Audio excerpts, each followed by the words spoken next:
In just 24 hours, humanity will begin its greatest adventure, the establishment of an outpost on the red planet Mars. Now humans will finally journey to another planet, a planet where life once may have existed, the planet our ancestors named for the god of war. It's taken us a long time to get to this historic day, but we won't be the planet's first visitors. Robots originally explored the red planet during the Mariner program in the 1960s. Mariner 9 of that series discovered 4 majestic volcanoes. The tallest, Olympus Mons, is the largest volcano in the entire solar system. Mariner 9 also found an enormous canyon system, now called Valles Marineris. These canyons are more than 3 times as deep as the Grand Canyon and as long as the United States is wide. The Mariner spacecraft also photographed giant dust storms, polar ice caps, and river channels, channels which once were cut by running water. Robotic landers followed during the next decade and led to a spectacular first look at the Martian surface on July 20th, 1976.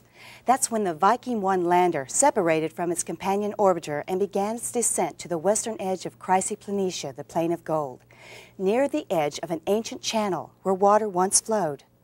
Millions of people shared the first images with excited scientists at the Jet Propulsion Laboratory in Pasadena, California. Tantalizingly thin sliver of picture. Yep, that's it. New rocks. Oh, that's beautiful. May not look like much, but it's lovely.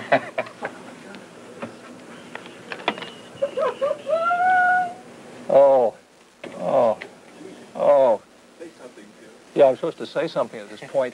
I just don't feel like talking. Well, there are rocks. There are rocks, yes. There's rocks and there's sediment, but it's just incredible to see that the Mars, is really there. Over 20 years would pass before we'd make our return to Mars. But when we did so with a vengeance. Starting in the late 1990s, orbiters, landers, and sample return missions have studied the planet intensively.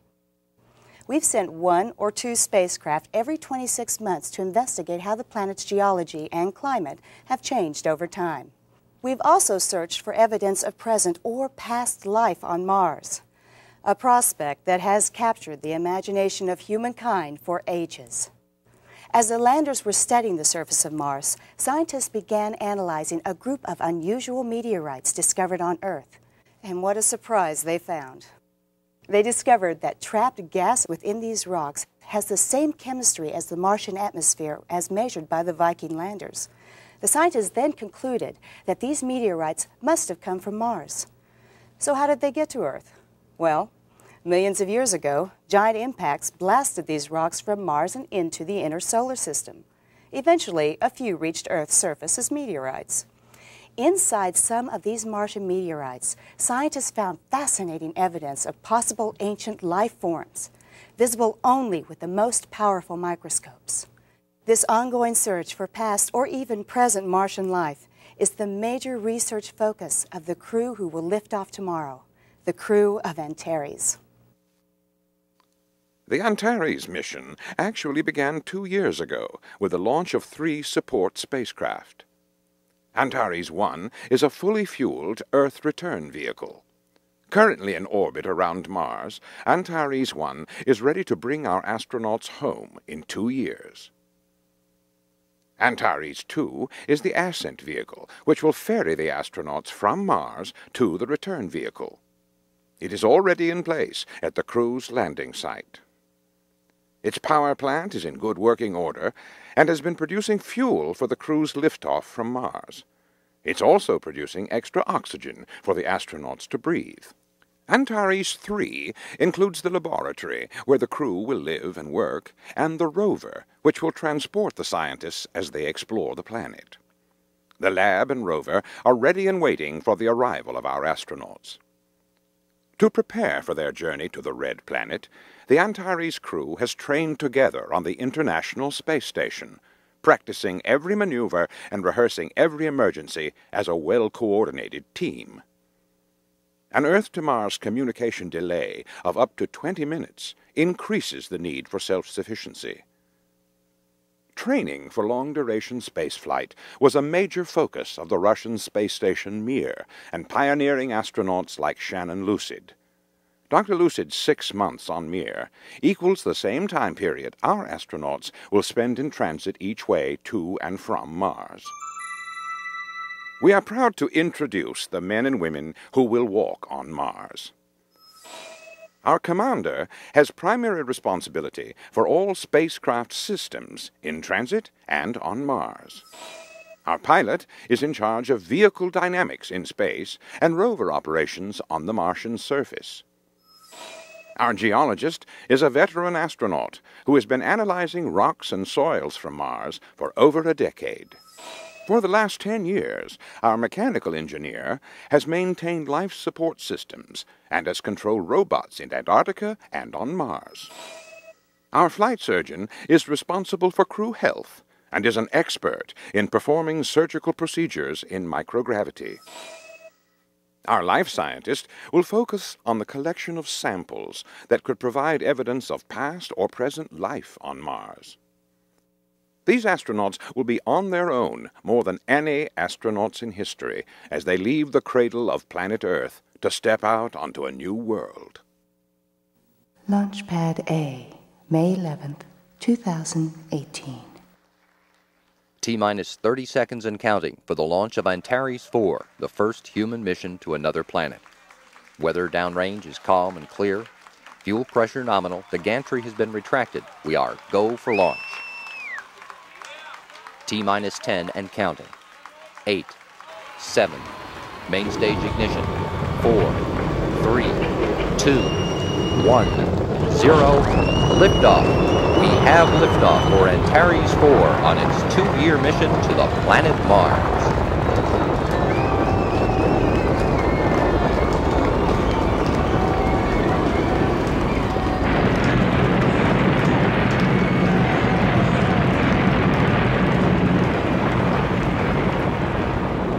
This is Mission Control, Houston, confirming Earth orbit. Antares 4, you are clear for trans-Mars injection and a rendezvous with destiny on the red planet. See you back here in 2.5 Earth years. Farewell and best wishes from your home planet Earth. Commander's Briefing, May 2018. In our last real-time broadcast from the flight deck of Antares 4, we'd like to explain where we're going for the next 30 months. For now, Mars is just a tiny speck over 100 million kilometers away. But in 6 months, we must land in an area just 2 kilometers wide. This is navigation at its finest and most dangerous. We have already left Earth orbit on a gradual curving path as shown here. And in 6 months, we will ease into a Martian orbit. Once we reach Mars, it will be almost 18 full months until Mars and Earth come into alignment again so we can start home. And then we will ease out of Mars orbit, allow the faster orbiting Earth to catch up with us. Our trip will be 200 days each way, with 550 days spent on the surface of Mars.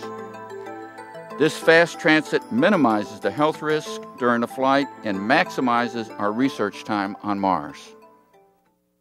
Surgeon's Briefing, June 2018. Welcome to the flight deck of Antares 4. Nothing compares to this feeling of weightlessness. Our clumsiest astronaut turns into a graceful gymnast. Every motion is play. Even the frustrations of flying food and floating hair add to the fun of microgravity. Yet these effortless feats do little to exercise our lazy muscles. As the months of weightlessness pass, our bones will gradually lose calcium, a deterioration that should stop under the gravitational influence of Mars. Right now, motion is so effortless that our muscles will weaken from disuse. The heart and circulatory system relax since they no longer have to pump blood up against gravity from our legs. To ease our adaptation to Martian gravity, we must exercise over 2 hours each day. 1 hour walking on the treadmill, and 30 minutes of treadmill jogging, plus 30 minutes on the exercise bicycle. It's my job to cheerlead this daily drudgery. Geologist Log, November 2018. For the last 2 months, we've watched Mars grow larger and strained to see each new feature. Recently, the planet's white polar caps and 2 small moons have come into view. As we get closer, I can almost make out the equatorial canyons of the Valles Marineris and the 4 great volcanoes of Tharsis Plateau. After 6 months in a cramped tin can, it's wonderful to see a planet surface again. We're all suffering cabin fever. Humans definitely need their space, even in space. Soon we're going to land in the oldest region of the planet. We are aiming for Dao Vallis, the Valley of the Star, northeast of the Hellas Planitia. Floods of water carved this valley over 1 billion years ago. A nearby volcano, Hadriaca Patera, probably created the canyon by melting underground ice. The combination of water and heat have made Dao Vallis a place of great interest to both geologists and biologists. This is one of the best locations on Mars to search for signs of ancient life. Commander's Report, November 2018. We're on our way down and ready to receive telemetry from the robot rover below us on the valley floor. That robot should be focused on that point in the sky where we're soon going to be. The robot's pictures are coming through, and golly, we're right on target. That homing beacon on the valley floor is sending us its signals. Our goal is to touch down just 1 kilometer from the Antares 3 lander already on the ground at Dao. Everything, everywhere we look, is varying shades of red, from dark oranges to rusty brown. And those canyon walls that we saw in the photography are now rising above us in the distance.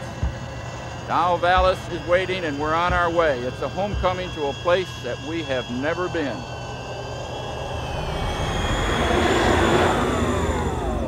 Touchdown, Houston. This is Dao Vallis. Antares 4 has landed. In another 8 minutes, traveling at the speed of light, that news will reach Mission Control in Houston. Light Scientist Log, December 2018. Gauge readout complete. Suits clear. Go for EVA.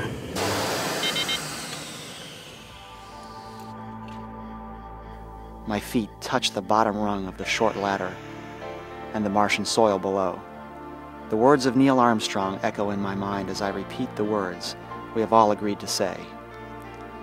This is the second giant leap for all humanity, another small step toward our destiny in space. I am standing in the dust of Dao Vallis, millions of kilometers from my home on Earth. I try to imagine Mars as a world where life once flourished, with a warmer climate and more abundant water. This valley was carved by running water, like valleys back on Earth. But this is like no place on Earth. No plants fill the spaces between the rocks. No insects crawl on the dusty sand beneath my feet. None of our machines have been able to answer the question we have come here to resolve. Did life once exist here? We will collect samples and search for fossil evidence of ancient life. We may even find living microbes that have endured for millions of years. A remote possibility, but one that excites me most of all.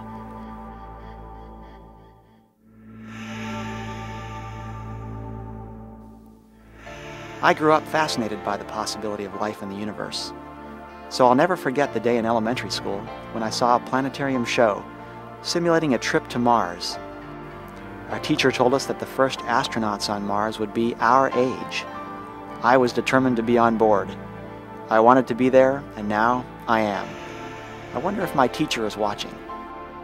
For now, I am simply amazed to be here. In astronomy, you learn about nebula, stars, and planets too distant to touch. But now, here I am, touching another world. Engineer Meteorologist Report, January 2019.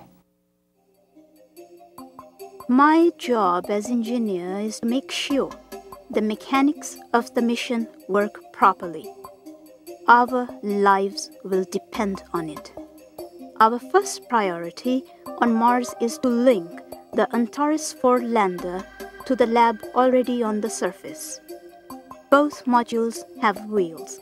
We will simply drive them into place and connect the airlocks. Over there is our propellant plant. It's been in operation for over 2 years now, combining carbon dioxide from the air with hydrogen to produce water and methane. We can then extract oxygen from the water, and we will use both methane and oxygen to fuel our ascent stage when we leave Mars. That new surface lab contains a large storage area with waste management and air recycling on one level, and a second level for science and research labs. As we use up supplies, the extra storage area will also be used as a greenhouse.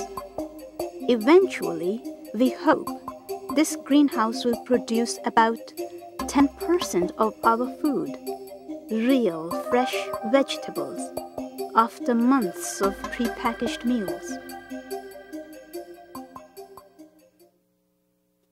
Surgeon's Log, February 2019. The crew has dealt well with the transition to Mars gravity. Our in-flight exercise seems to have paid off. My main concern right now is radiation.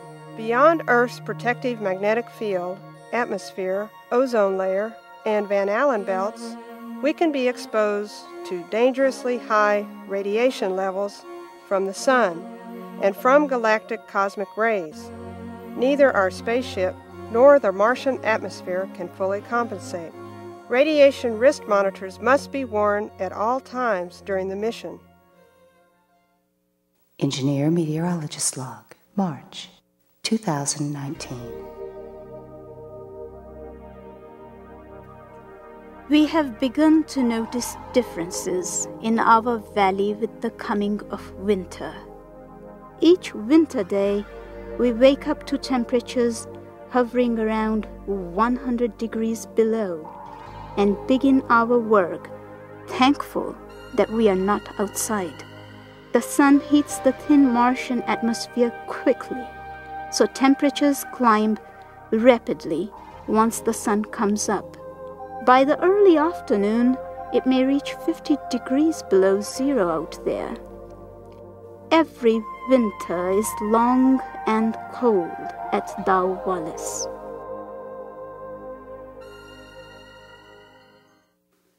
Pilot's Log, May 2019. After almost 3 really cold months, the temperature is slowly rising. This is my first night outside in several weeks. With frost on the ground, the dust levels are low and the sky above is crystal clear. Look overhead. There's our namesake, Antares, just to the south of the zenith and marking the heart of the starry Scorpion. The faint outline of the constellation Scorpius looks upside down to me because I grew up in Earth's northern hemisphere. Even more unusual than an upside-down Scorpion is a night sky with 2 moons. Deimos is smaller and more distant. Phobos is a closer, larger, and more fascinating moon. It shines 40 times more brightly than Deimos and is close enough for us to see its oval shape.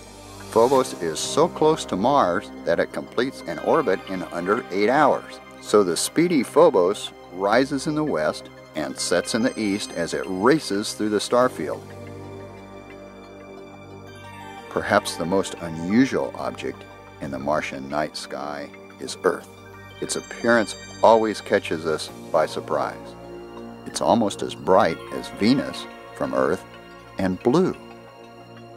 I have always enjoyed Earth watching, a habit I picked up on the space station, but I never thought our planet would look so beautiful from Mars. Commander's Briefing, July 20th, 2019. The crew of Antares 4 has been asked to make a statement on this, a very memorable day, the 50th anniversary of the Apollo 11 landing at the Sea of Tranquility. It was 50 years ago today that Neil Armstrong became the first person to stand on the moon. And soon after he returned to Earth, the United States committed itself to human exploration of Mars. And now, our international crew has landed on the red planet. Dao Vallis is our first foothold on a planet that can support human life. We are learning while we are here. We're learning to live off the land, and we're learning what it will take to make Mars humanity's next home world. This is Mission Control, Houston. As part of the celebration, we have a message recorded on a CD-ROM by the Planetary Society in 1994. The noted planetary scientist, the late Carl Sagan, looked forward to your landing. These are his thoughts, taken directly from the old recording. I don't know why you're on Mars. Maybe we're on Mars because of the magnificent science that could be done there. The gates of the wonder world are opening in our time. Or maybe we're on Mars because we have to be, because there is a deep nomadic impulse built into us by the evolutionary process. We come, after all, from hunter-gatherers, and for 99.9% of our tenure on Earth, we've been wanderers, and the next place to wander to is Mars. But whatever the reason you're on Mars is, I'm glad you're there, and I wish I was with you. Surgeon's Log, September 2019. We ate homegrown tomatoes today, and the taste was out of this world. As spring thaws our rocky red home, we congregate more and more in our greenhouse. The plants help us forget that temperatures still hover well below zero just outside our windows. The use of local resources also makes us feel as if we're really living off the land. There is genuine excitement and pride associated with finding water, extracting oxygen from the air, and making these tomatoes grow on Mars. The food we grow and water we find will also increase the food supply for future missions. Geologist Log, October 2019. Each day we set out with our geological tools to collect rocks and soils. Bit by bit, we are piecing together the history of our part of Mars. The robot explorers that came to this valley before us even returned a few kilograms of rock and soil. But we humans can spot the unique rocks, the rare but important samples. The rocks we were looking for were formed by heat and water and are reminiscent of a very special place on distant Earth, Yellowstone.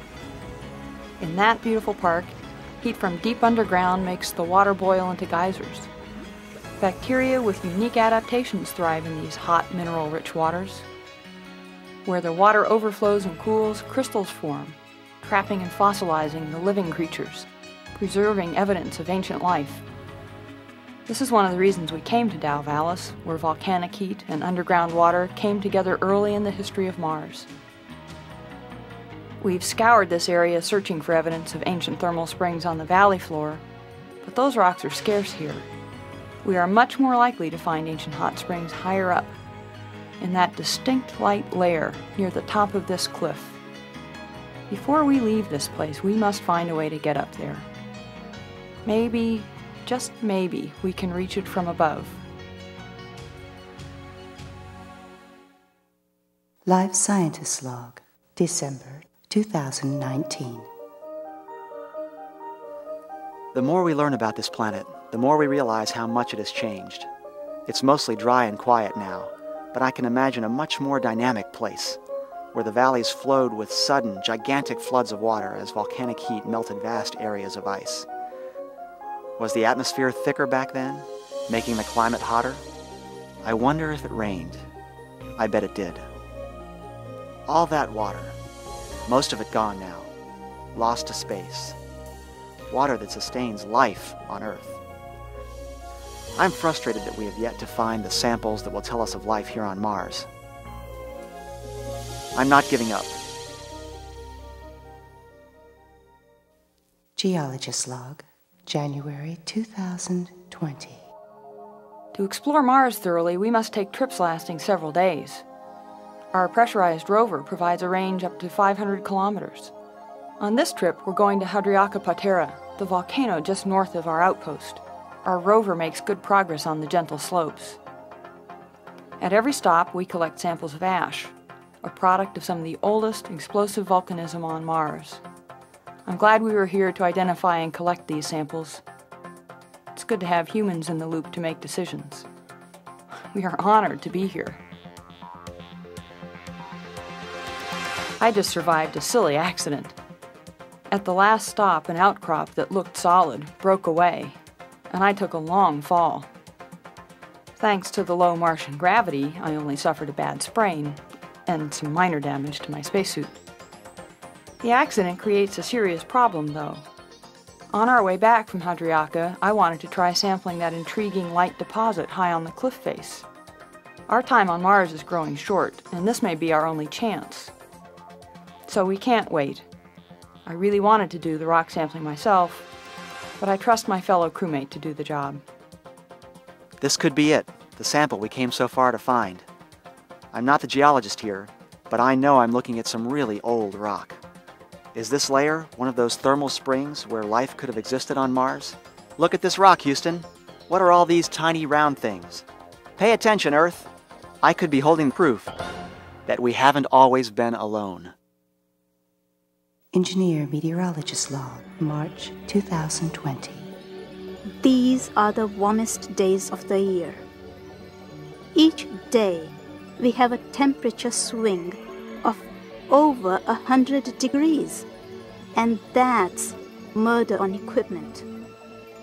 An even bigger problem for equipment is the wind. Rising temperatures in the southern hemisphere can produce winds of hurricane speeds from 150 to 200 kilometers per hour.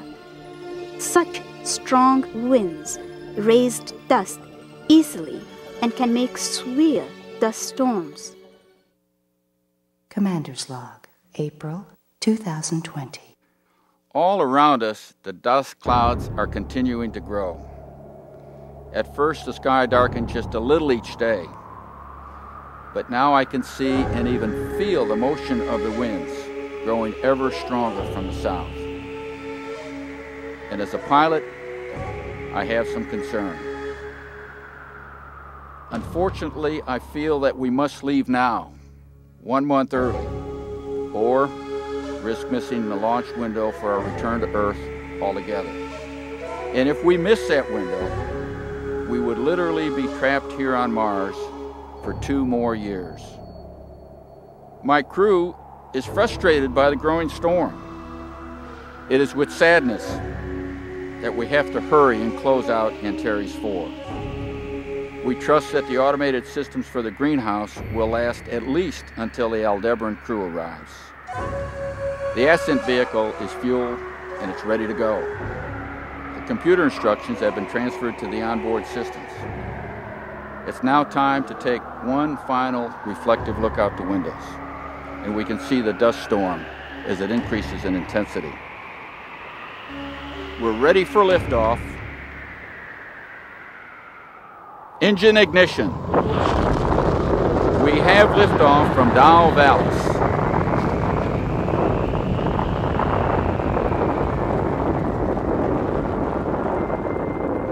Pilot's Log, 2020. Because the dust storm has cut our stay at Dow Vallis short, we must spend an extra month in Martian orbit, an orbit we share with Mars' 2 tiny moons, Phobos and Deimos. Earth scientists have puzzled over the origins of these 2 moons. They may be left over from the formation of Mars, or perhaps they were captured from the nearby asteroid belt. Phobos and Deimos have surfaces covered with debris from their many collisions with meteors. This loose material, called regolith, may be meters deep. Mineralogical exploration of both moons seems promising. Oxygen and other components might be synthesized from the regolith and turned into fuel and supplies for human exploration of Mars and beyond. Surgeon's Log, June 2020. After our Phobos flyby, we docked with the Antares 1, the spacecraft that will take us home. It has orbited Mars for 4 years, waiting to carry us back to Earth. I'm looking forward to the trip home. But as I stare out the ship's window, I can't help but think about the future. I wonder who will write the first Martian poetry, design the first Martian buildings, start the first Martian families. How long will we take to make this planet a real home? Not for a few years, but for millennia. Mission Control, Houston. On July 30th, 2020, the Aldebaran crew left for the Dauvalis outpost on Mars. By September, the Mars dust storm had abated and the skies over Dauvalis cleared, in time for the arrival of the Aldebaran mission in February of 2021. Meanwhile, the Antares crew landed at Cape Canaveral and soon returned to active duty, research, and teaching. Several of the Antares astronauts have requested assignment as primary instructors for the Arcturus mission that leaves Earth for Dauvalis in September 2022. As a new crew departs for Mars every 2 years, taking the place of the crew before it, we can proudly proclaim the human habitation of Mars has begun.